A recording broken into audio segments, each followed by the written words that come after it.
ابوالحسن خرقانی رحمۃ اللہ علیہ کی بیوی کے متعلق بہت سے واقعات تذکرہ نگاروں نے لکھے ہیں۔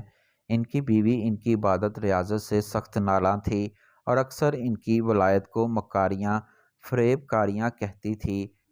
ایک مرتبہ اپنے دور کے بڑے بزرگ شیخ سعید رحمۃ اللہ علیہ اپنے ساتھیوں کے ہمراہ شاہ ابوالحسن خرقانی کی خدمت میں حاضر ہوئے۔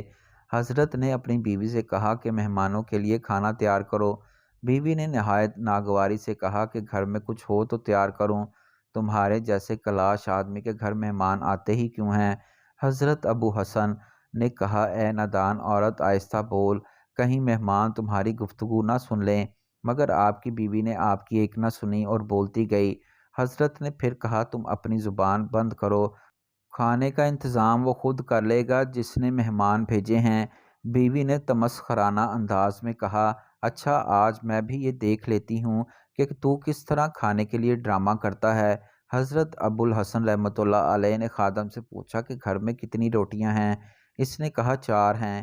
آپ رحمۃ اللہ علیہ نے فرمایا لے آؤ، اور جب وہ روٹیاں لے آیا تو آپ نے روٹیاں ٹوکری میں ڈال کر اوپر کپڑا ڈال دیا، اور پھر خادم سے کہا کہ روٹی تقسیم کرتے وقت ٹوکری کے اوپر سے کپڑا ہرگز نہ ہٹانا، اور جتنے لوگ موجود ہیں ان میں روٹیاں تقسیم کر دو۔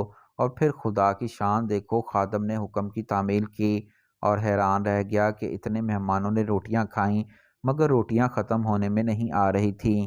خادم نے ابوالحسن رحمۃ اللہ علیہ کی بیوی کو جب یہ بات بتائی تو اس نے فوراً ٹوکری سے کپڑا اٹھا دیا اور کہا، کہاں ہیں روٹیاں جو تمہارے جعلی پیر نے بنائی ہیں؟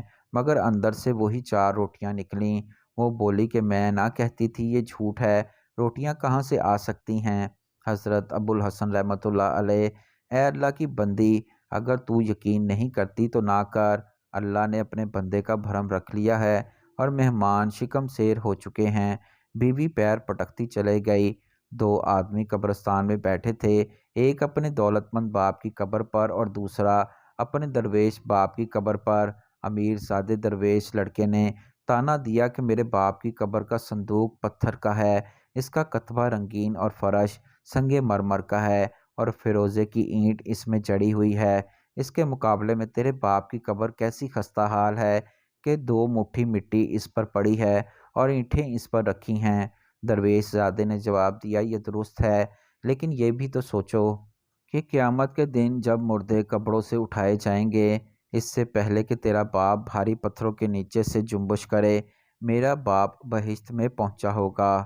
حضرت عبداللہ بن عمر رضی اللہ تعالیٰ عنہ فرماتے ہیں کہ میں نواح پر جا رہا تھا کہ اچانک ایک قبر کے گڑھے سے ایک مردہ نکلا جس کی گردن میں زنجیر تھی۔ اس نے مجھے آواز دے کر کہا، عبداللہ مجھے پانی پلا۔